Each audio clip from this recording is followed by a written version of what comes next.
진입을 원합니다. 하늘이 우리에게 주신 박근혜 전 대통령을 심사박수로 맞이해주시기 바랍니다.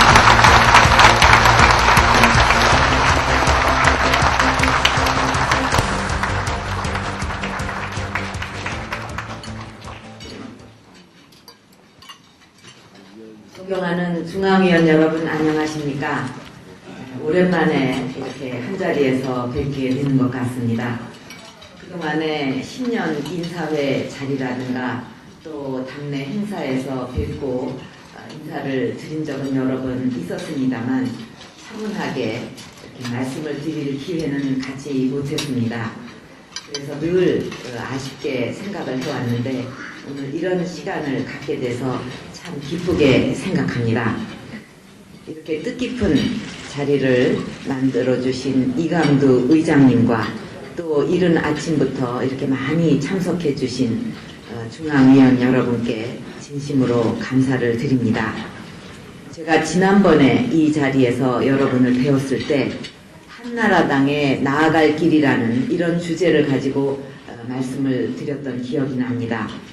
당 대표로서 당시 한나라당이 갖고 있던 부패정당이라든가 기득권 정당이라든가 지역정당 등 이런 그 부정적인 이미지를 없애기 위해서 그동안 어떤 노력을 해왔고 또 정책정당, 원내정당, 디지털 정당이라는 이 당개혁의 3대 목표를 달성하기 위해서 무엇을 실천하고 있는지 등에 대해서 말씀을 드렸습니다. 여기 계신 중앙위원 여러분들께서 너무나 잘 아시겠지만 그동안 우리 한나라당은 창당 이래 최대의 위기를 경험했었습니다.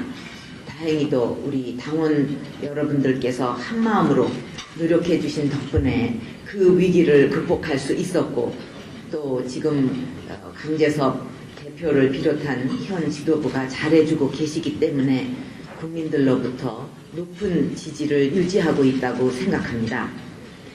이 모든 것이 당원 여러분들의 덕분이지만 특히 중앙위원 여러분은 자나깨나 당을 걱정해 주시고 힘과 용기를 주셨습니다. 당을 위한 여러분의 희생과 헌신에 대해서 저는 누구보다도 잘 알고 있습니다. 여러분 정말 감사합니다.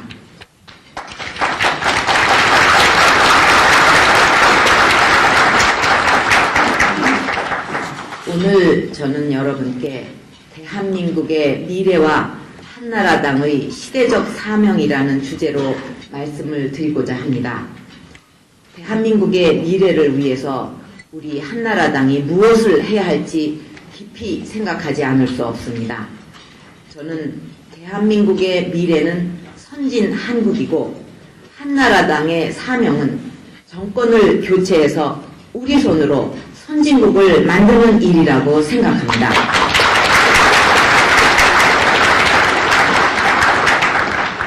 잘 아시다시피 우리나라는 그동안에 산업화와 민주화라는 이 두 가지 목표를 성공적으로 달성해 냈습니다. 이것은 세계 역사상 유례가 없는 일이었습니다. 국민소득 1만 달러를 돌파하는데 일본은 100년, 미국은 180년, 영국은 200년이 걸렸는데 우리나라의 경우는 산업화를 시작한 후 30년 만에 이룩해냈습니다.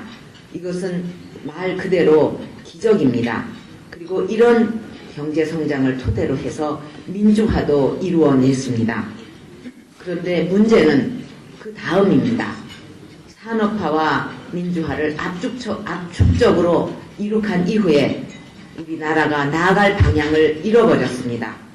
국민들은 지금 우리나라가 어디를 향해서 나아가고 있는지를 모르는 지경이 됐습니다. 요즘 뿌연 황사가 지금 전국을 덮고 있는데 우리 국민들은 벌써 몇 년째 이런 뿌연 황사에 휩싸여서 살고 있는 셈입니다. 아무리 열심히 일을 해도 집 한 칸 마련하기가 힘들고 또 자식들 교육은 제대로 시킬 수가 있는지 내 노후는 어떻게 될 것인지 국민들은 정말 불안하고 고통스럽기만 합니다. 또 국가적으로는 간첩이 민주화 인사가 되는가 하면 국가보안법을 폐지한다, 과거사법을 만든다 하면서 갈등과 분열만 깊게 만들었습니다. 이렇게 비정상적인 대한민국을 정상화시키고 우리 국민들을 고통에서 건져내려면 어떻게 해야 하겠습니까? 답은 간단합니다. 딱 한 가지입니다. 중앙위원 여러분께서는 뭐라고 생각하십니까? 맞습니다. 정권교체입니다. 이제 우리 국민들의 유일한 희망은 바로 정권교체입니다. 정권교체를 반드시 해서 우리 사회 구석구석에 쌓여있는 이런 병폐를 과감히 걷어내고 올바른 국가관과 리더십을 가진 세력이 새롭게 다시 시작해야 합니다. 저는 그래서 우리 한나라당이야말로 그 주역이라고 확신하고 있습니다.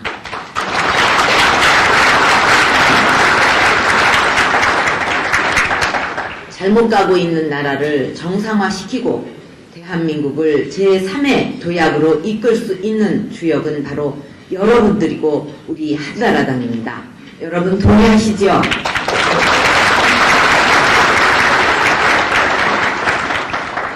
제가 요즘 길거리에서나 또 여러 장소에서 국민들을 만나보면 정말 가슴이 아플 때가 많습니다. 집값은 치솟고 일자리는 없고 아이들 학원비에다가 장사는 안 되는데 세금은 엄청 오르고 정말 희망도 없고 내일도 없습니다. 그것뿐만 아니라 법과 원칙이 무너져서 우리나라는 이 법 위에 떼법이라는 것이 존재하고 그래서 산업 현장과 교육 현장에서 불법적인 집단 행동들이 난무합니다. 그런데도 정부는 손을 놓고 있습니다. 그래서 정말 못 살겠다, 갈아보자 이런 이야기가 나올 정도로 지금 우리나라는 총체적인 위기입니다. 저도 정말 이런 위기의식을 느끼면서 우리 국민들에게 희망을 주는 것이 바로 한나라당의 역할이라고 생각합니다. 그리고 그것이 제가 정치를 하고 있는 이유이기도 합니다. 위기 얘기가 나와서 잠시 말씀을 드리면 제 인생도 위기의 연속이었습니다. 그런 위기를 극복해 가면서 저도 모르는 사이에 위기에 강한 여자가 된 것 같습니다.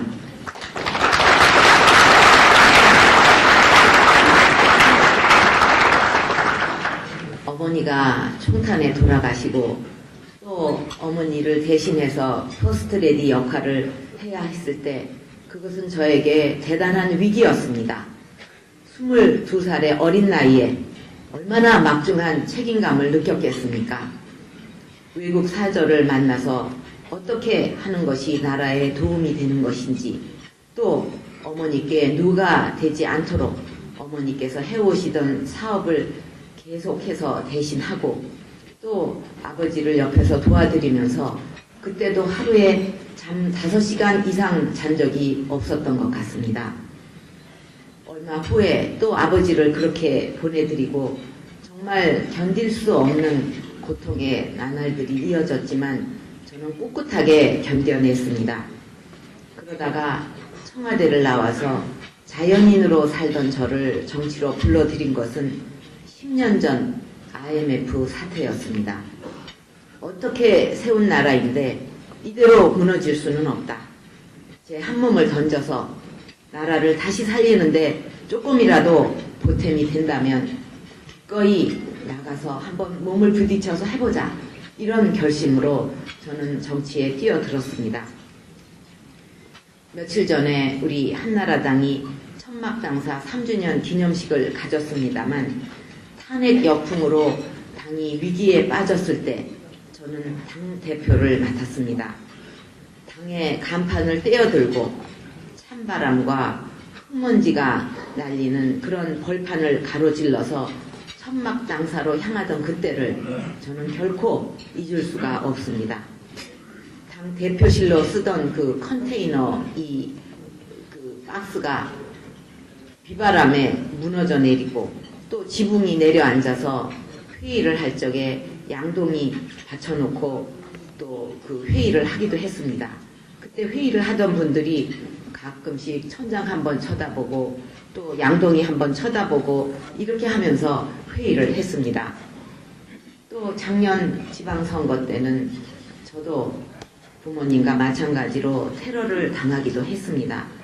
그런 그 위기 상황을 저는 많이 겪었지만 여러분과 같은 훌륭한 동지 여러분 덕분에 극복할 수 있었고 또 여러분 덕분에 저와 한나라당이 지금에 이룰 수 있었다고 생각합니다.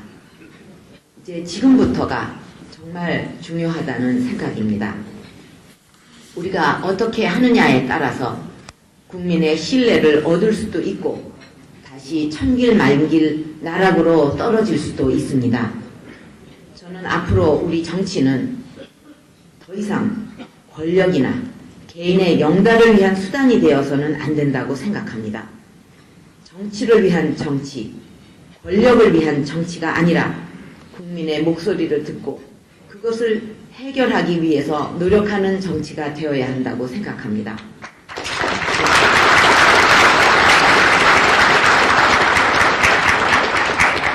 그리고 정치인은 국민들에게 더 나은 삶을 제공하기 위한 봉사자가 되어야 하고 국민과 한 약속은 무슨 일이 있어도 반드시 지켜서 국민에게 믿음을 줄 수 있는 이런 신뢰를 받아야 합니다. 저는 국민들과 만나서 하는 이야기들 또 현안 사업, 수건 사업 이런 것을 수첩에 꼼꼼히 적는 편입니다.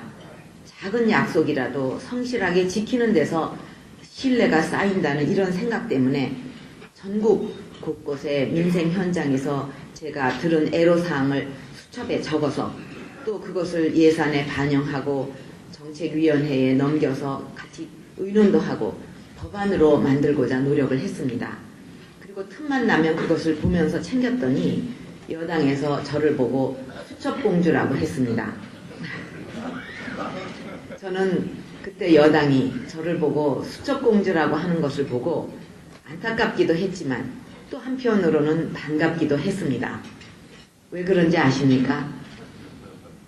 그렇게 하나하나 적어서 확인하는 것이야말로 정석이고 옳은 것인데 여당에서는 그것을 모르니 안타깝고 또 반면에 여당에서 이런 좋은 방법을 모르고 있으니까 내가 저 사람들 이길 수 있겠구나 이렇게 생각을 해서 반갑기도 했습니다.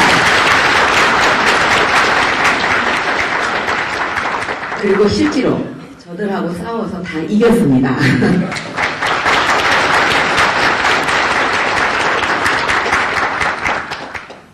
존경하는 중앙위원 여러분, 우리가 함께 만들어갈 국가 목표는 누가 뭐라고 해도 선진한국 건설입니다. 저는 우리 대한민국의 선진화를 이루기 위해서 국가 지도자와 정부가 세 가지를 반드시 갖추어야 한다고 생각합니다. 대한민국이 지켜나가야 할 그리고 지키고 지향해야 될 이 가치를 확고하게 세우고 이것을 실천하기 위해서 원칙을 분명하게 지키면서 신뢰의 리더십을 쌓아야 됩니다. 우리가 피 흘려 지켜왔고 또 번영시켜왔던 이 대한민국 이것을 지켜왔던 그 핵심 가치는 무엇입니까? 바로 자유민주주의와 시장경제입니다.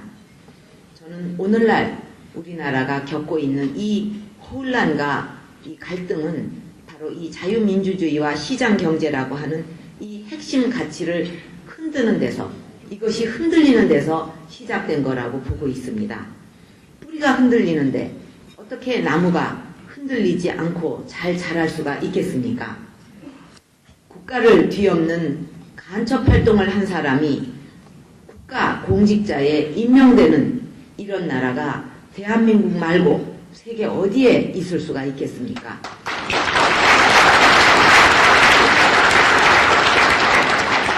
자기 나라의 역사 정통성을 부정하면서 각 부처마다 과거사 기구를 만들고 똑같은 결론으로 재탕, 삼탕하는 이런 그 발표를 해대는 정부가 세상에 어디 있을 수가 있겠습니까?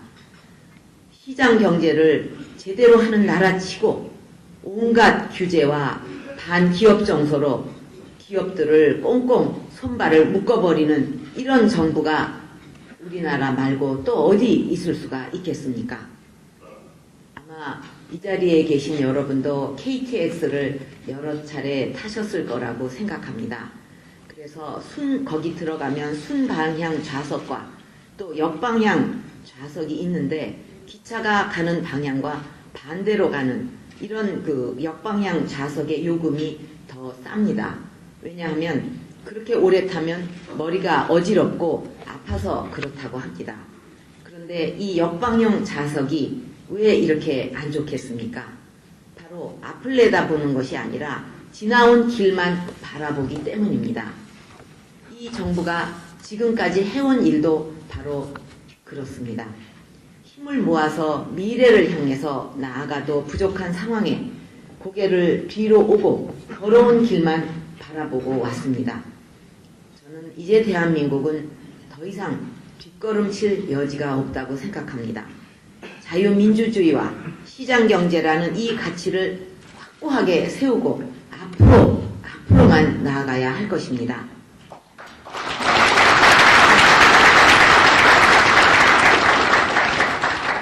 그리고 흔들리는 이 가치를 바로 세우기 위해서는 원칙이 필요합니다. 그 원칙이란 법치와 자율과 경쟁의 원칙을 지키는 것이 가장 중요하다고 생각합니다. 우선 무너진 법질서와 국가 기강부터 바로 세워야 됩니다. 지금 우리나라는 법과 질서를 제대로 지키지를 않아서 매년 1%포인트씩 경제 성장률을 깎아내리고 있다고 합니다. 경제 성장률 1%라고 한다면 7만 개 내지 8만 개의 일자리를 의미합니다. 준법 집회는 철저하게 보호를 하되 산업 현장이나 교육 현장에서 벌어지고 있는 이 불법 집단 행동은 단호하게 용납해서는 안 될 것입니다. 그리고 경제를 살리기 위해서도 이렇게 법과 원칙은 철저히 지켜져야 합니다. 그리고 자율과 경쟁의 원칙도 지켜져야 됩니다. 저는 그렇게만 한다면 우리 경제를 살리는 일은 그렇게 힘든 일이 아니라고 생각합니다.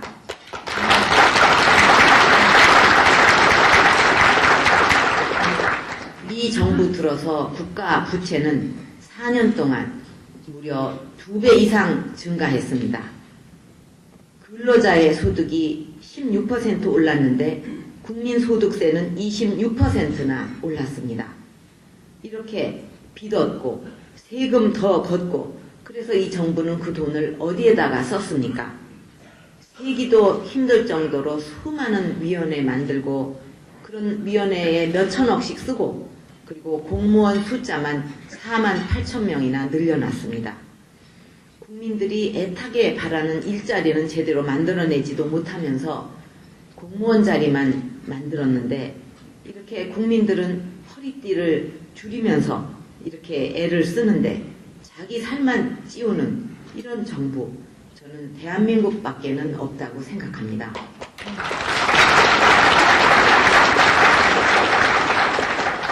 이제 이런 식으로 돈을 쓰는 정부는 이제 끝내야 한다고 생각합니다.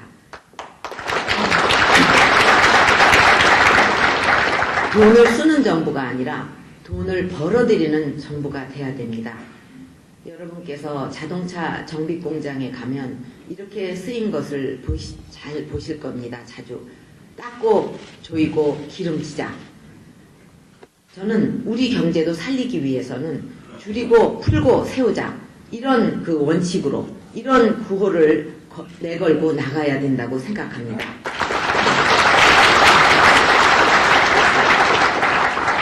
세금과 정부 규모는 줄이고 기업의 손발을 묶고 있는 규제는 풀고 불법 파업을 비롯해서 우리 사회 전반에 법과 질서를 세우는 일, 저는 이것을 줄여서 줄푸세 운동이라고 부릅니다.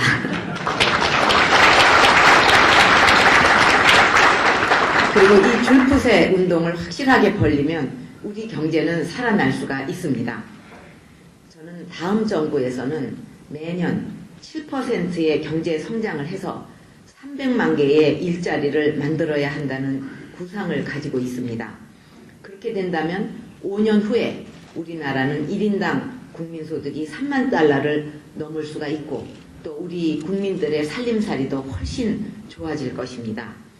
제가 경제성장 7%를 이야기를 하니까 이것은 불가능한 일이라고 반대하는 분들이 있습니다. 그러나 저는 그런 주장이야말로 패배주의다 이렇게 생각합니다.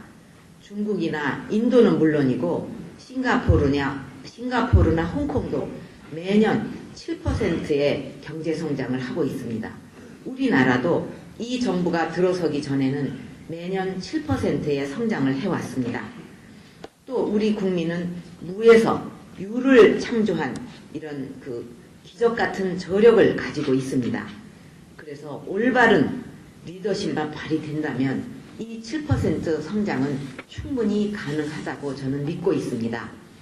그런데 저는 이 7%를 5 플러스 2%다.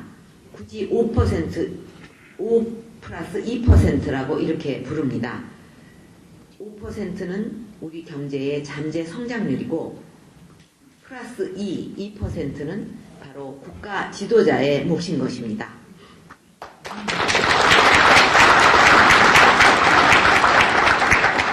국가 지도자가 어떻게 하느냐에 따라서 이 목표는 충분히 달성될 수 있습니다. 무너진 국가기강으로 인해서 달아나고 있는 1%, 불필요한 규제와 또 외교 역량의 부족으로 인해서 도망가고 있는 이 1%만 더해도 현재 5%에 더해 2%, 7%는 충분히 가능한 목표입니다. 이것은 할 수 없는 것을 하자는 것이 아니라 할 수 있는데도 못하고 있는 것을 하자는 것입니다.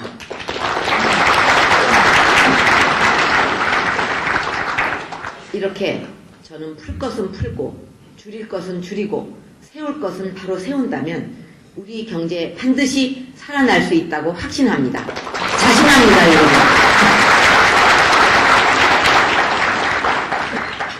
국가 지도자가 국민의 힘을 하나로 모아서 나아간다면 이것은 충분히 가능합니다.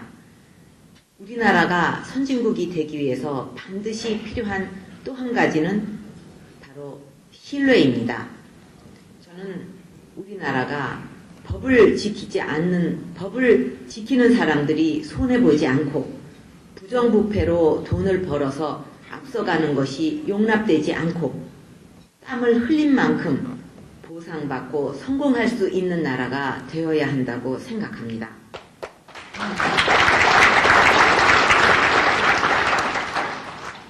그런 믿음과 신뢰가 사회 구성원들 간에 그 마음속에 뿌리 내려야 합니다.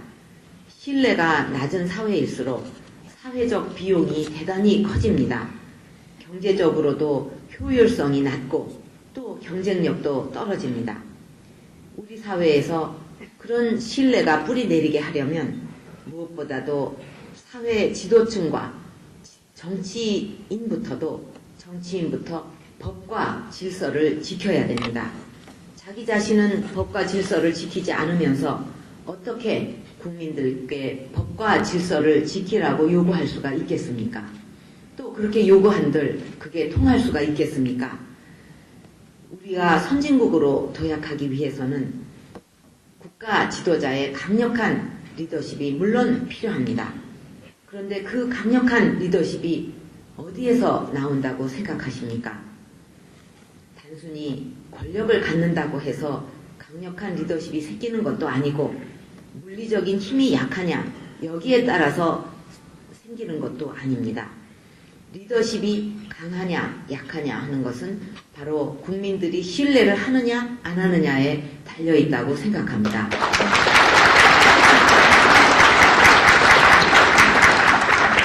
그것은 멀리 갈 것도 없이 바로 이 현 정부가 증명하고 있습니다. 지난 2004년 4.15 총선이 끝났을 때 지금 대통령이나 현 정부는 얼마나 막강한 힘을 갖고 있었습니까?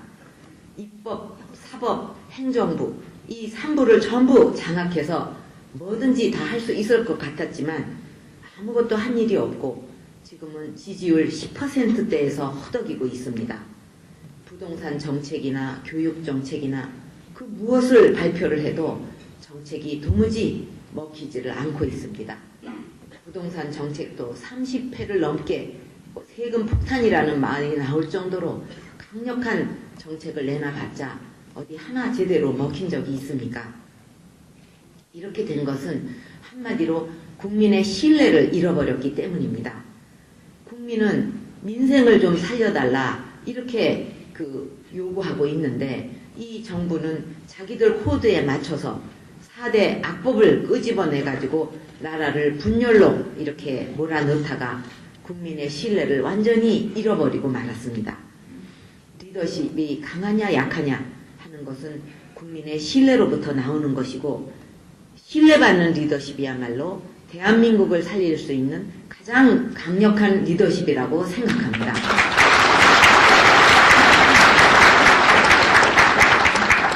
그리고 국가 지도자가 신뢰를 받기 위해서는 우선 도덕적으로 깨끗해야 되고 그리고 약속을 지켜야 됩니다.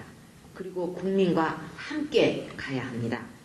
저는 국가 지도자가 리더십을 제대로 발휘할 때 온 국민이 뭉쳐 일어나서 어떤 기적을 일구어냈는지 생생하게 목격했습니다.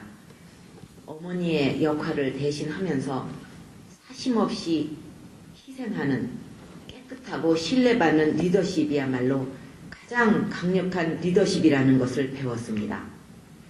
세계를 움직일 수 있는 그런 수많은 지도자들을 만나면서 한 사람의 지도자가 한 나라의 운명과 국민의 안전을 얼마나 바꿔놓고 있는지를 직접 보고 느꼈습니다. 지금 우리 한국은 길을 잃었습니다. 그래서 국민은 새 길을 찾아줄 리더십을 간절하게 원하고 있습니다. 저는 여러분과 함께라면 충분히 이 길을 찾아내서 국민에게 희망을 줄 수 있다고 믿고 있습니다.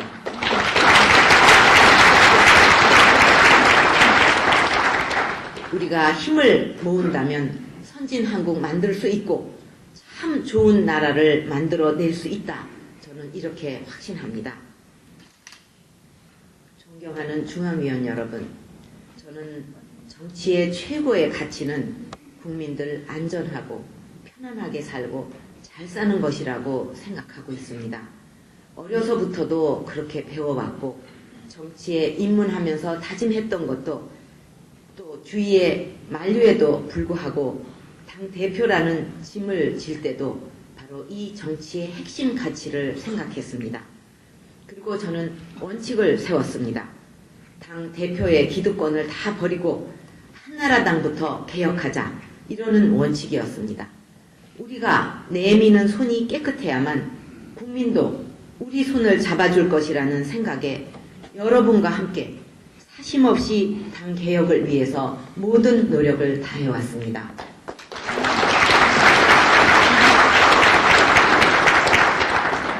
우리는 당사를 팔아야 했고 우리의 유일한 재산이었던 천안연수원도 국가에 헌납을 해야 했습니다.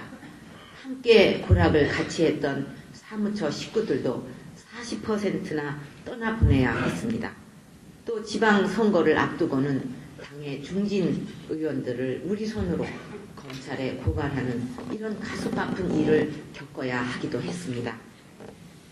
그러나 이런 노력들이 쌓이고 또 우리 당원들이 전폭적으로 지지를 해주시면서 국민들의 다친 마음이 조금씩 열렸고 차츰 신뢰를 보내주셨습니다.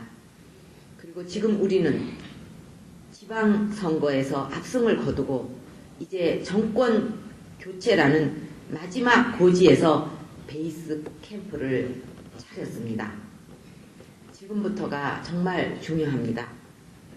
요즘 여러분께서 당의 분열을 걱정하시고 이러다가 또다시 정권 교체에 실패할까봐 불안해 하신다는 거 알고 있습니다. 하지만 우리는 해낼 수 있습니다. 어떻게 지켜온 한나라당입니까? 지금의 치열한 경쟁은 우리가 얼마든지 소화해낼 수 있는 역량이 있습니다. 그리고 경선 과정이 치열할수록 아름다운 결론은 더욱 빛날 것이고 국민들에게 더 큰 감동을 줄 것입니다.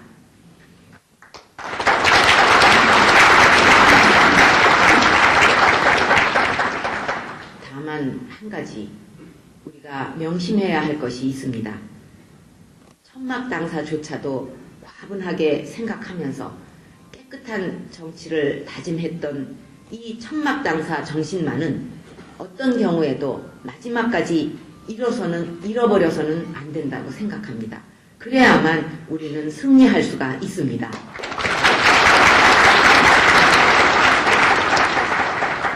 보수는 부패 때문에 망하고 진보는 분열 때문에 망한다는 이야기가 있습니다. 보수가 아무리 올바른 방향을 지향하고 있다 하더라도 부패하거나 도덕성을 인정받지 못한다면 결국 실패하고 맙니다. 과거 부패 정당이었다는 오명을 안고 있었던 우리들이기 때문에 만약 또다시 잘못을 되풀이한다면 다시는 회복할 길이 없는 것입니다. 한나라당의 개혁정신이나 도덕성에 의심을 받거나 흠결이 생긴다면 국민들은 결코 이번에는 용서하지 않을 것이고 우리는 다시 일어설 수 없을 것입니다.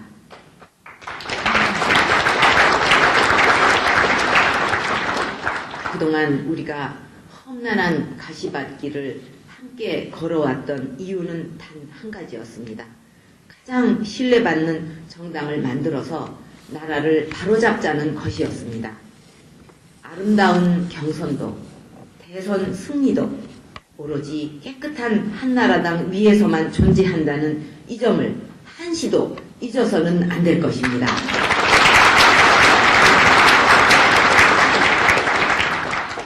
이제 주사위는 던져졌습니다.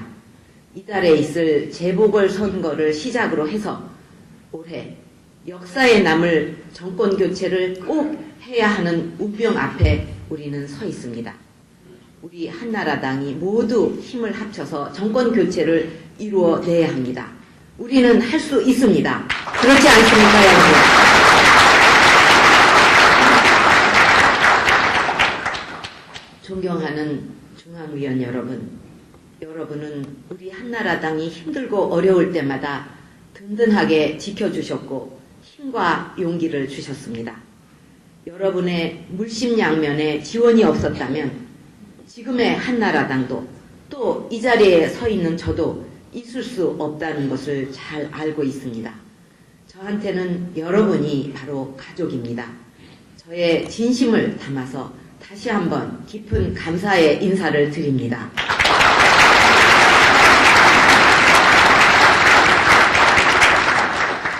오랫동안 경청해 주셔서 감사를 드리고 올해 12월 19일 여러분과 함께 승리의 축배를 들게 되기를 진심으로 기원합니다.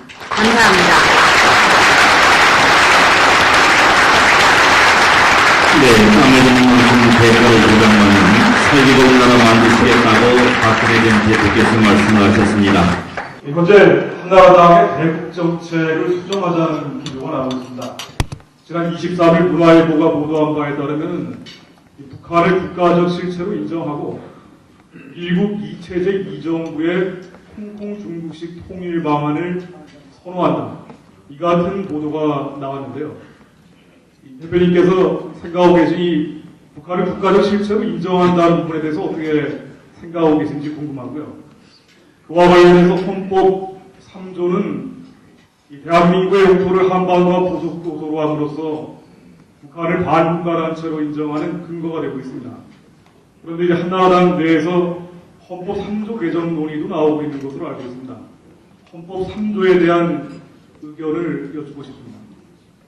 국가의 실체로 인정하느냐 이제 이런 질문을 하셨는데 대한민국 상황은 저는 전 세계적으로 거의 유일한 그런 아주 모순적인 상황에 놓여 있다고 생각합니다. 지금 그 유엔은 북한은 UN 회원국이기 때문에, 그리고 또 지금 핵을 완전히 폐기한다는 것을 전제로 해서 미국은 북한과의 수교 문제도 이야기를 하고 있기 때문에 국제상에서는 사실상 국가로 인정이 되고 있다고 보여집니다. 그러나 우리 헌법에는 제3조에 대한민국의 영토는 한반도와 그 부속 도서로 한다, 이렇게 분명하게 명시되어 있습니다. 그리고 우리는 평화 통일을 목표로 하고 있습니다. 그렇기 때문에 우리 대한민국 상황으로 볼 때는 이것은 임시적인 상황이지 이렇게 두 국가가 있는 것은 아닙니다. 그래서 저는 국제 상황은 지금 사실상 국가로 인정이 되는 걸로 돼 있지만은 우리 3조 영토 조항은 지켜져야 되고, 또 그렇기 때문에 우리 대한민국 안에서는 이것은 국가로 인정할 수 없다, 이런 입장입니다. 가볍게 한 가지 여쭤보겠는데요. 지금 헤어스타일이 좀 바뀌신 것 같거든요. 얼마 전에 보니까 헤어스타일 바꾸자 하는 이야기를 주입 하시는데, 바꾼 이유를 좀 말씀해 주시고요. 그 다음에 얼마 전 신문에서 보니까 우리나라 교육 문제를 가장 잘 풀 수 있는 대통령으로 1위로 대표님께서 나오셨습니다. 그래서 오늘 교육 문제에 대해서 별로 이야기가 안 계신 것 같아서 어떻게 교육 문제를 잘 푸실 것인지, 국민들의 사교육을 어떻게 좀 감안해 주시고 편안하게 교육받을 수 있게 해주실 것인지를 간략하게 밝혀 주시면 감사하겠습니다. 머리를 오랫동안 이렇게 올리고 있었더니 좀 바꿔보면 좋겠다는 의견이 굉장히 많았습니다. 또 좀 바꾸고 나니까 또 옛날로 돌아가는 게 좋겠다는 의견이 또 대단히 많습니다. 그래서 제가 참 살기가 힘들다고 생각을 합니다.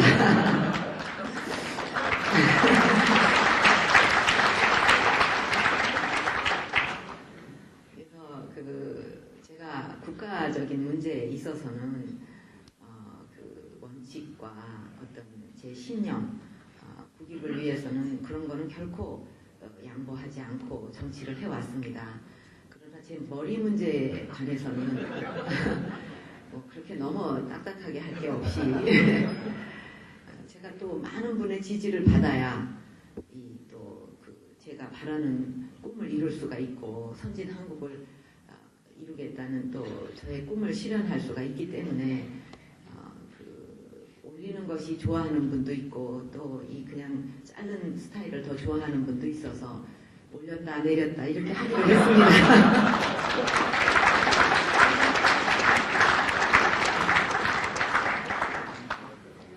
그리고 교육 문제, 교육이야말로 최고의 복지 정책이다, 이런 말이 실감이 납니다. 지금 우리 교육의 세 가지 문제점은 하향 평준화, 또 관치, 그리고 이념 과잉, 이런 거라고 생각을 합니다. 그래서 이렇게 평준화와 또 하향 평준화와 모든 것을 그냥 끌어내리는 식으로 해온 결과 우리 교육의 경쟁력도 아주 약화가 됐고, 또 사교육비가 줄어들었느냐 하면 오히려 수십 배, 40%나 저는 더 늘어난 걸로 알고 있습니다. 그렇기 때문에 교육 문제도 해결하지 못했고, 나라 경쟁력도 키우지 못했고, 또 가난의 대물림도 해소하지를 전혀 못하고, 오히려 그 문제에 있어서는 양극화가 더 심해졌습니다. 그렇기 때문에 저는 이 사교육비 문제라든가 또 교육의 경쟁력 문제라든가 이런 것을 해결하는데 가장 중요한 포인트는 공교육의 정상화다. 또 공교육의 경쟁력, 우리 교육의 경쟁력을 높이는 것이다, 이렇게 생각을 합니다. 그래서 공교육을 믿을 수가 없기 때문에 많은 사람들이 사교육에 의존하게 되고 또 조기 유학을 하게 됩니다. 그래서 또 기러기 아빠도 생기고 이런 사회 문제가 많이 생깁니다. 그러면 사교육비를 댈 수 없는 저소득층이나 어려운 사람들은 그나마 유학도 갈 수 없고 사교육비도 댈 수 없으니까 공부를 열심히 해서 어떤 더 성공을 한다든가 이런 길이 막혀버리고 맙니다. 그래서 저는 공교육을 정상화하고 그런 교육의 경쟁력을 높여야 되는데 그렇게 할 수 있는 길은 무엇이냐 하면 바로 이 관치를 걷어내고 또 그 정치나 이념 과잉화되어 있는 교육 현장의 모습을 바꾸고 그 학교끼리 경쟁을 할 수 있는 이런 그 원칙을 도입을 해야 된다. 이렇게 생각을 합니다. 그래서 학교에 대학이나 학교에다 자율권을 준다면 학교들이 알아서 더 좋은 학교를 만들기 위해서 경쟁을 하게 됩니다. 그렇게 되는 길만이 저는 우리 교육의 경쟁력을 높일 수 있다고 생각합니다. 그런 의미에서 국가는 더 많은 그 교육에 대한 지원을 해야 된다는 생각입니다. 그리고 많은 사교육 교육비가 그 영어 교육 때문에 들고 있습니다. 그렇기 때문에 영어 교육만큼은 학습 체계를 잘 만들어서 그 구라파 같은 데서는 그 좋은 그 학습 체계가 있기 때문에 그 유학을 안 하고도 영어를 잘 배울 수가 있습니다. 이런 것만큼은 국가가 책임지고 해야 된다. 이런 그 구상을 가지고 있습니다. 그런 의미에서 이 소위 그 산불 정책 그 폐지를 저는 주장을 합니다. 대학의 그 본고사 기여 입학금제 이런 거를 다 금하고 있는데 저는 대학에는 학생 선발에 자율권을 줘야 된다. 그러면 대학이 알아서 자신들이 원하는 학생을 옛날 같은 식의 본고사를 부활시키지 않고도 여러 가지 좋은 방법을 통해서 좋은 학생들을 뽑고 또 그런 자율성을 주면 그 대학도 경쟁력이 생길 뿐 아니라 우리 교육도 경쟁력이 생길 수 있다고 생각합니다. 또 기여 입학금 제도 그것이 투명하게 사용이 되고 또 그 저소득층 자녀들에게 전액 장학금으로 쓰일 수 있다면 국민의 공감대를 형성을 해서 이것도 검토해 볼 필요가 있다. 또 고교 등급제 이 학교를 자꾸 서열화시키는 것은 저는 바람직하지 못하다고 보지만 그러나 학생들이나 학교나 또 그 학부모들에게 알고 싶어하는 이런 그 최소한의 학교 정보는 제공해 줘야 된다고 생각합니다. 또 그동안 유지해왔던 그 평준화 정책도 각 그 광역 단체별로 주민 투표를 해서 주민들이 원한다면 폐지를 원한다면 한번 그 지역은 폐지해서 해볼 수 있다고 생각합니다. 그래서 각 광역 단체별로 어느 지역이 더 경쟁력 있는 교육을 시키느냐 이런 것을 경쟁을 해서 우리 교육 경쟁력도 높일 수 있을 뿐 아니라 교육 자치 정신에도 이것이 맞는다고 생각합니다. 이런 제도들을 통해서 우리가 교육 경쟁력을 키워야만 세계에 내놔도 경쟁력이 있는 이런 인재를 키워야만 이것이 바로 국가 경쟁력이 된다는 것이 저의 확실한 소신입니다. 네, 다음은 아까 말씀을 해주신 우리 정재수 고문님 말씀해 주시겠습니까?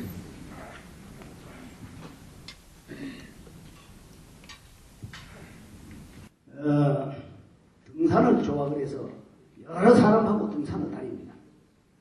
또 노인들을 찾아서 경로당에도 다닙니다. 그런데 뭐라 그랬냐 하면은 지가 한나라당 당원인 줄을 다 압니다. 그래서 어떤 사람들이 친구가 하는 얘기야. 저 눈앞에다 손을 대고 이렇게 흔듭니다. 왜 그러냐 이랬더니 그것이 보이느냐 이런 얘기입니다. 보인다고. 무슨 얘기입니까?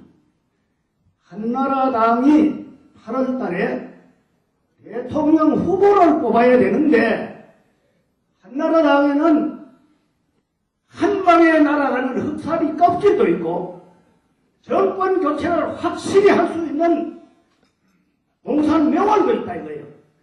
그래서 한나라당 당원들은 한 방에 날아가는 흑사리 껍질을 잡지 말고 정권 교체를 확실히 담보할 수 있는 공산 명월을 잡는 안목이 있어야 된다.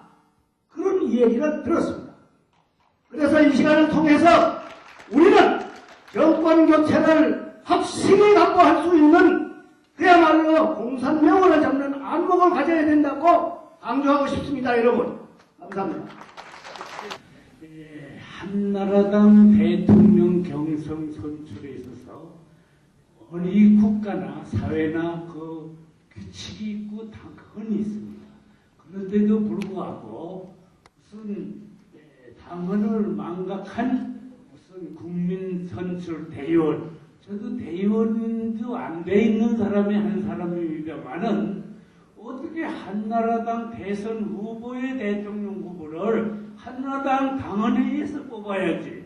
이게서 그렇다면 한나라당에서도 나오고 또 열린우리당에서도 나오고 민주당에서도 나오고 여기서 나오는데 그러면 그 각자 당의 입각에서 선출이 돼가지고 대선은 12월 19일 날 국민이 판단하는 겁니다. 그러면 한나라당에서 뽑은 사람 또 열린우리당에서 뽑은 사람 민주당에서 뽑은 사람 이게 총체적으로 국민이 선택을 하는 겁니다. 그런데도 불구하고 당헌은 망각하고 이게 무슨 어디서 어떻게 도입이 됐는지는 모르지만 국민의 이사는 무효라. 국민의 이사는 대선 12월 19일에 국민의 의사를 보면서 선택되는 거지. 한나라당 당 대선 후보를 무슨 한나라당 아닌 사람이 뭐 이러고 자월조월 한다는 건 그건 근본적으로 이건 모순되는 거니까 여기에 대한 견해를 한번 듣고 싶습니다.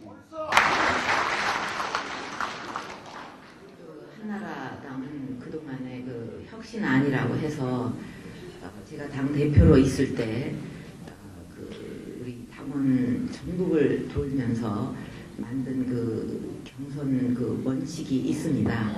그래서 그것은 뭐 전혀 대표인 제가 관여하지 않고 공정하게 만들어졌고 또 지방을 돌면서 그 국민 우리 당원들의 뜻을 모아서 만들어서 나중에 최종적인 절차를 다 밟았기 때문에 저는 그것이 우리 당의 경선 그 원칙이라고 생각을 합니다.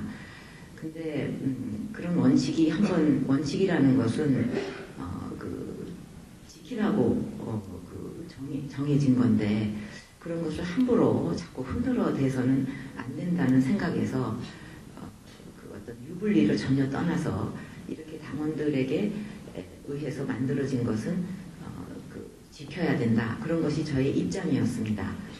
이것을 만약에 손을 대서 고칠 필요가 있다고 한다면 그것은 후보들의 입장을 물어서는 안 된다는 것이 제 생각이었습니다. 헌법에 대통령을 뽑는 뭐라고 그러죠? 선거법이 있는데 그거를 후보들한테 물어서 어떤 것이 유리하냐 불리하냐 이렇게 고칠까요 저렇게 고칠까요 해서 하는 법이 이 세상에 어디 있겠습니까?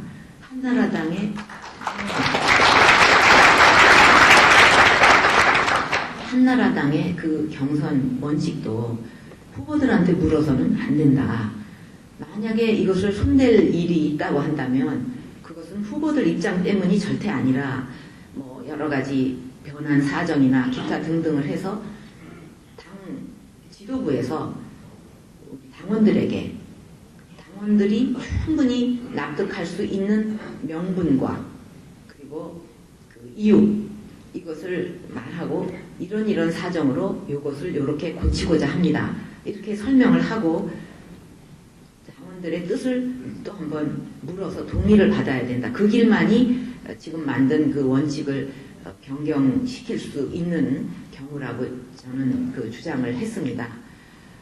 그래서 당에서 8월달 20만 이렇게 해서 우리 원칙을 또 고쳐가지고 제의를 했을 때 당원들에게 뜻을 또 한번 확실하게 묻는다는 그런 전제하에 저는 그렇게 당원들이 찬성해 준다면 받아들이겠다 이렇게 얘기를 했습니다. 왜냐하면 그것을 제가 거부를 한다면 당이 깨질 것 같은 그런 그 걱정이 들어서 사실은 그렇게 했습니다. 그러나 제 기본 생각은 원칙을 지키는 것이 옳다. 만약에 원칙이라는 걸 그렇게 어렵게 해서 지켰다고 한다면 그 누구도 당을 떠날 이유가 없습니다. 그 원칙은 어쨌든 지켜야 되는 거니까. 여기 한번 손을 대기 시작하면 나도 고치자, 나도 고치자. 왜 내 말은 안 들어주냐. 이러면서 핑계대고 또 손대고 이럴 핑계거리가 많이 생겨서 오히려 당이 분열될 수 있다.